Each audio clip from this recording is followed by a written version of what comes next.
If one looks at visuals of the Shanghai Cooperation Organization, where Prime Minister Modi is seen talking with Chinese President Xi Jinping and Russian President Vladimir Putin, it seems all is well and going in the right direction. India and China chimed in on condemnation of terror. And while Xi said it is the right choice for India and China to be friends, Beijing continues to support Islamabad. So we are left to wonder is it just tall talks or he means business. Hello and welcome. You're watching India Today Global with me, Geeta Mohan. Now, amidst tariff war, India's participation in the SCO was seen as a new game changer. But as Prime Minister Modi wrapped up a two-day SCO summit in Tianjin, Pakistan's Field Marshal Asim Munir has landed in China to witness the Military Day parade on the 3rd of September, commemorating the 80th anniversary of World War II. So is China to be trusted? Will the dragon dance with the elephant or just emit fire and betray India's trust yet again? I'm going to say statecraft. At the SCO summit in Tianjin, India pressed successfully to have the Pahalgam terror attacks included in the joint declaration. A reversal after the issue was rejected at the defense ministers' meeting earlier this year. Thanking international partners for their solidarity in the fight against terror, Prime Minister Narendra Modi condemned the assault as directed against humanity and urged a united global response to cross-border terror. हाल ही में हमने पहलगाम में terrorism का बहुत ही घिनौना रूप देखा। इस दुख की घड़ी में जो मित्र देश हमारे साथ खड़े रहे, मैं उनका आभार व्यक्त करता हूं। यह हमला केवल भारत की अंतरात्मा पर ही आघात नहीं था, यह मानवता में विश्वास रखने वाले हर देश, हर व्यक्ति को खुली चुनौती थी। ऐसे में प्रश्न उठना स्वाभाविक है, क्या कुछ देशों द्वारा आतंकवाद का खुलेआम समर्थन हमें स्वीकार्य हो सकता है? India also put forward its position on Operation Sindoor and how the precision military strikes were directed to dismantle the terror hubs in Pakistan. आतंकवाद से लड़ाई में भारत ने एकजुटता पर बल दिया। इसमें SCO रेट्स की बहुत महत्वपूर्ण भूमिका रही। इस वर्ष भारत ने जॉइंट इंफॉर्मेशन ऑपरेशन को लीड करते हुए अल-कायदा और इससे जुड़े आतंकी संगठनों से लड़ने का इनिशिएटिव किया। India's strong push against terror in SCO, of which Pakistan too is a member, ensured consensus in mentioning Pahalgam terror attack, but it came saddled with terror attack in Pakistan. While condemning Pahalgam, the declaration also condemned Khuzdar and Jafar Express attack. China once again managed to hyphenate India and Pakistan. Prime Minister Modi was clear, even in China, talks and terror can't go together. He greeted other leaders and interacted with Xi and Putin before the summit. But for Pakistani Prime Minister Sharif, there was only cold shoulder. This is also the first time that both the leaders were at a multilateral summit after Operation Sindoor. Then the telling visuals of Modi and Putin walking past the Pakistani Prime Minister without acknowledging him. Another video of Sharif when he came up from behind to shake hands with Putin, who was walking with Xi. Sharif was ignored. Could it be because of Islamabad's growing closeness with Washington, D.C.? The isolation by main SCO players also comes at a time when US has announced major investments in oil in Pakistan. Though Modi did not attend the SCO summit in 2024 in Kazakhstan, this SCO summit in Tianjin holds significance. It comes at a time when India-US relations are going through a rough patch. US has slapped additional tariff of 25% on India, doubling it to 50%, the highest tariff rate in the world. India's proximity with Russia as a trading partner in oil and energy, besides exchange of culture, has drawn the ire of Donald Trump. With Mahashweta Lala, Bureau Report, India Today.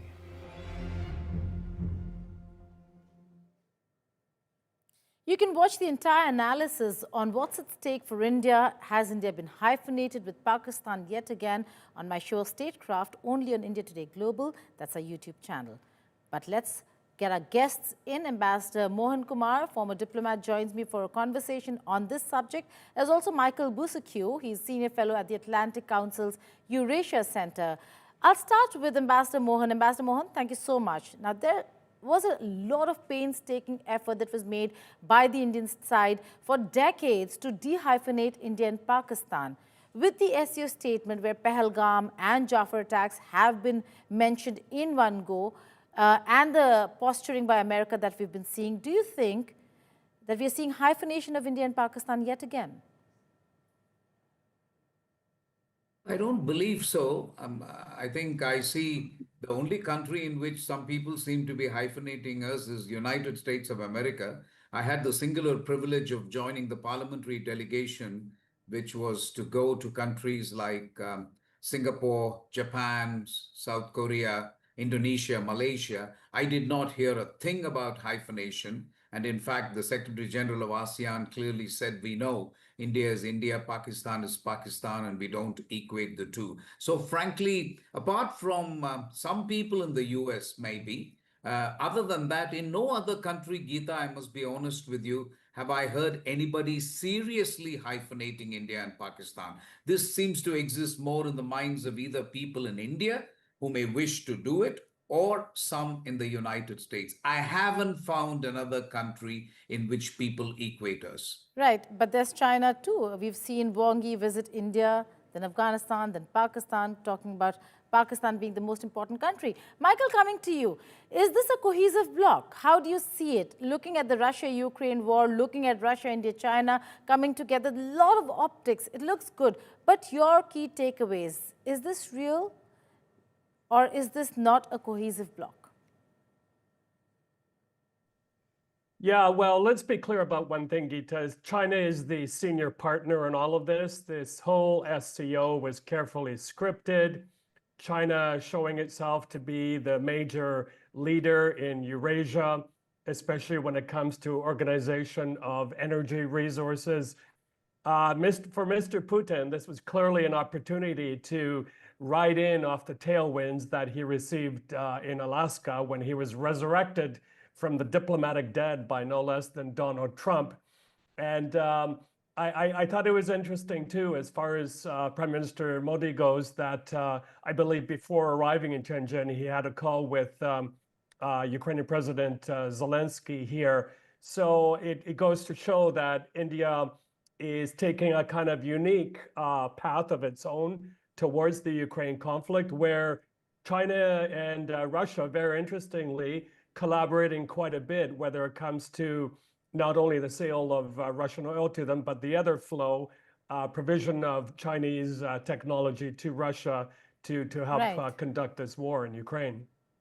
Right, but let's zoom out a little, Michael, and answer this. Then what do you make of the entire issue of the Russian oil itself? The fact that India bought it at the behest of the United States of America to service European countries, and now we are also getting reports that not only Europe, Ukraine also received diesel from India. Yeah, well, don't get me started, Geeta. I know there's a lot of hypocrisy coming out of European capitals. On the one hand, they push for sanctions. The United States, as you know, has really clobbered India with tariffs for its purchasing of Russian oil. But yeah, you're right. India refines a lot of oil, buys it at very good cost in its own currency, and then it resells it abroad.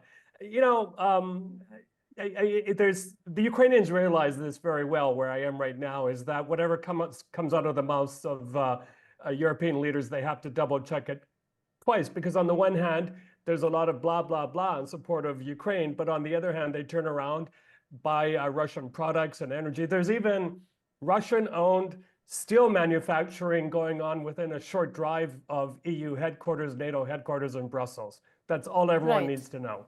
Right. Ambassador Mohan, let's be honest, the bilaterals took place on the sidelines of the SCO summit that Prime Minister Modi had gone for.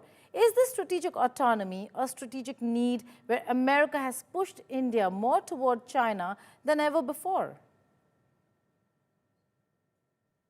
That's a good question, Geeta, and I want to be careful with my answer if you allow me. I think the rapprochement with China started in October in the meeting in Kazan between the two leaders. With Russia, we've always maintained that we will not allow these ties to be affected by third parties. So in many ways, I see India's participation in Tianjin, where he's having these meetings with Xi Jinping and Putin, as a continuation, frankly, from Kazan and from our policy. But I think what the Trumpian tariffs and the current difficulty in our relationship with the United States of America may have done is to give it two things. One, it may have provided unintended momentum and impetus to the ties, at least unintended from the American side. And secondly, it also gives an optics, frankly, but that optics has only very little to do with India. A lot of countries have been at the receiving end of the United States, including Europe. So what you are seeing in the Shanghai Cooperation Organization almost seems like a photo op which demonstrates multipolarity, if you like, and really options for countries like India. Now, such a thing would not have been taken note of if everything was normal between India and the US and everything else was normal in Ukraine and so on. But given the current geopolitical tension in the world, this SCO summit, I think, has assumed an outsized importance, frankly. And I think it's hard not to think of it as taking place against a geopolitical background, which has given this meeting far more importance than it would have otherwise got. Well, but again, we are looking at Asim Munir landing in China, Ambassador Mohan. The Pakistani Field Marshal Asim Munir there, while there was a lot of news about Shahbaz Sharif, whether he got importance or not, whether he was snubbed or not. But the truth of the matter is that this is the man that Putin and Xi Jinping would be engaging with when he's there for the Military Day parade on 3rd of September. Where does India stand there?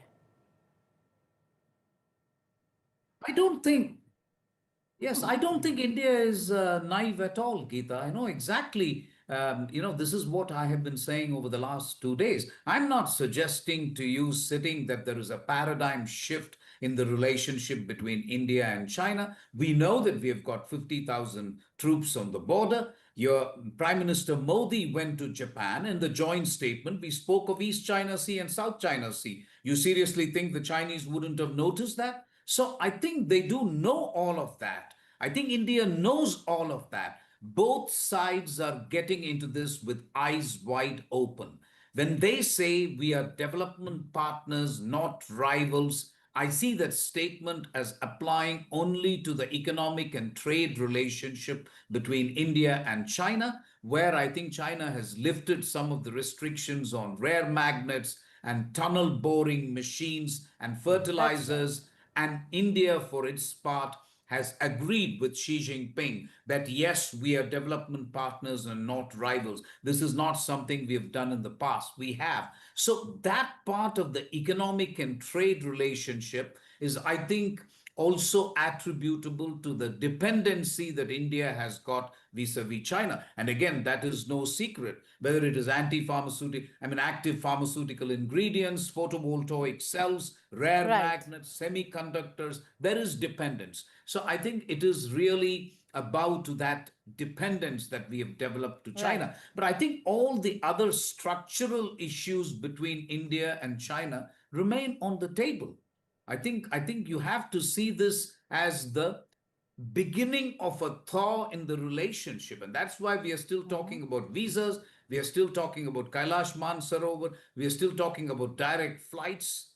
So those are all really very incipient steps. But I would not jump or to the conclusion that there is going to be a massive shift. China is not going to sacrifice its relationship with Pakistan. We know that. But then we are also not going to sacrifice our relationship with other countries, including the US, Japan, etc. So, in many ways, I think what you are seeing is a dance, really. It's a geopolitical dance which is not leading to marriage or courtship or anything. It may be courtship, but not really romance and marriage. We have to wait and see. Right now, it's just a Okay. dance, and you just have to see where it goes.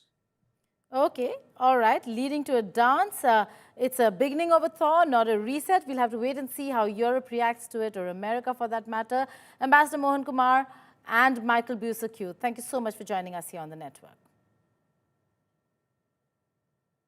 Well, the problems with US does not stop ever. Donald Trump's trade advisor, Peter Navarro, does it again. This time, he attacks India with a casteist jibe. He goes on to blame Brahmins for exploiting the Indian people. In the US, Brahmin in the sense means rich business families, where Boston's wealthy elite were once called the Boston Brahmins. The Boston Brahmins were a community of rich, well-educated Protestants in Boston, most prominent as a group in the 1800s, and the first of them flew decades of the 1900s, so to say. The Trump advisor had earlier attacked India and accused it of funding the Russian war by buying Russian oil. He had called India Maharaja of tariffs and even called India Russia's laundromat. Recently, the relations between India and the US has soured due to additional tariffs slapped on India, following which India has the largest tariff rate in the world, up to 50% now. Despite the low in the relations, India says that talks with the US continues to find a resolution. But now, President Trump has posted on Truth Social as to why tariffs were needed. Seems like he is feeling the heat of the tariffs on the home front. He said, and I quote, or he wrote, and I quote, "What few people understand is that we do very little business with India, but they do a tremendous amount of business with US. In other words, they sell us massive amounts of goods, their biggest client, but we sell them very little." He added, "They have now offered to cut their tariffs to nothing, but it is getting late. They should have done so years ago. Just some simple facts for people to ponder." Is this about people pondering back home here in India, or on the home front in the United States of America, where the president could be feeling the heat of the economic strains in the country? Rohit Sharma joins me from Washington, D.C. Rohit, thank you so much for joining me. Let's begin with the social media post itself, and then we'll work ourselves backwards.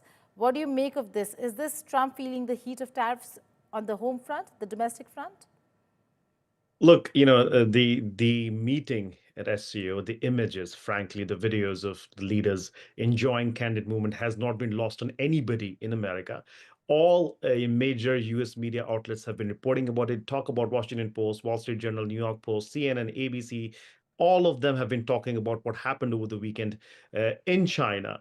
So I think this is some kind of a realization that President Trump may have had. Also, the fact that some of his supporters, including people who he famously went on podcasts with and recorded podcasts with, are coming in support and saying President Trump should actually reevaluate his strategy when it comes to India and should not push India in the hands of the Chinese. So yes, I think it's a reflection of what happened over there in China, and everybody is taking note of the developments that took at the SCO. But he's also made an interesting point. He says that they have now offered to cut their tariffs to nothing. He's been saying it repeatedly, Rohit, but that certainly is not true, because engagement is still continued and there has been no forward movement. This would have been a huge official announcement should that have been India's policy. I agree 100%, Geeta. There's no official communication from anybody that India is offering that to the US, not from the Indian side. Nobody's communicated that from the US side. So if President Trump is saying that, maybe people around him had advised him, that is what it could be on the table, but there's no official who's confirmed that. The other part is you also have to look at, there are growing concerns, and people have been asking the question to the Trump administration on two things. First, why are the Chinese not getting these secondary sanctions? That's number Right. one. Number two, what is the administration doing with trying to run down this relationship with India? What does the US achieve by that? So I think, this is another way of pivoting towards, tariffs and trade and whatnot. I think That's the right. administration is not clearly answering the question that the US media is asking the administration. And finally, Rohit, about Peter Navarro's comments. Brahmins, a casteist jibe, don't think he understood the importance or the relevance of that word here in India. It has created massive uproar in the country. But did he just mean wealthy people in India, or was it more than that? Is it the Boston Brahmins he's referring to? First things first, Geeta, for the record, we were the first ones to break that news when he posted that. So you should take credit where due. Number one. Number two, I don't think he understands that, but what he was trying to do, and a day before that, he'd posted a picture of Prime Minister Narendra Modi, I think was meditating at a temple. And then to come out the very next day and talk about Brahmins, I really don't think he understands the context of it.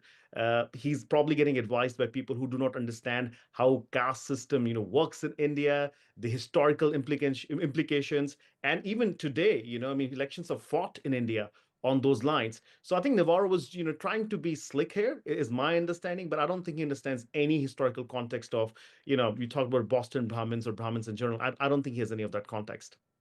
Okay, but this is going to be one of the biggest stories, the top story that we will be tracking in terms of what really happens. This is Peter Navarro at his best when it comes to his anti-India bias, Rohit. Very, very briefly.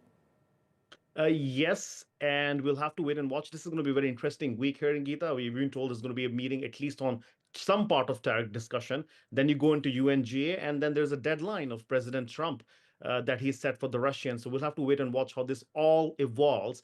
But right now, I think everybody in India has taken note of how India is moving away from the US and are partly blaming President Trump and his advisors who have thrown this relationship, honestly, down the water.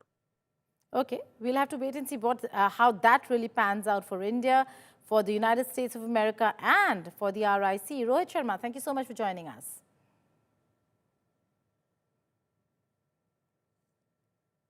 Now, a 6.0 magnitude earthquake struck eastern Afghanistan around midnight on Sunday, killing at least 812 people and injuring more than 2,800. Government spokesperson Zabiullah Mujahid said the worst hit areas included Kunar, Nangarhar and Laghman provinces, where several villages were absolutely destroyed. Those are visuals that you can see.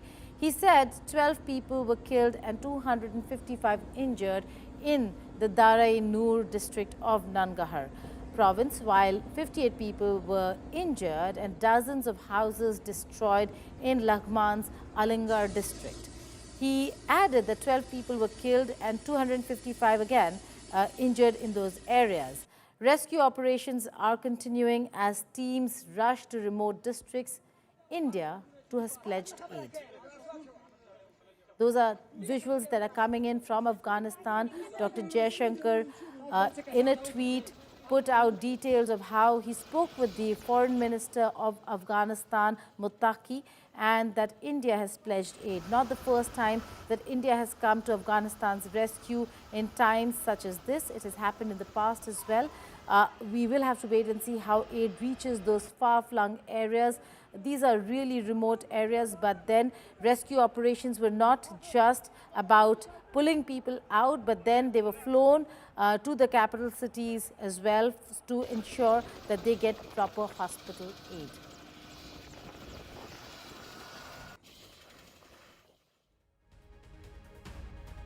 On that note, we come to a close of this edition, but if you want to watch more stories on global affairs, please log on to and subscribe to India Today Global, our YouTube channel.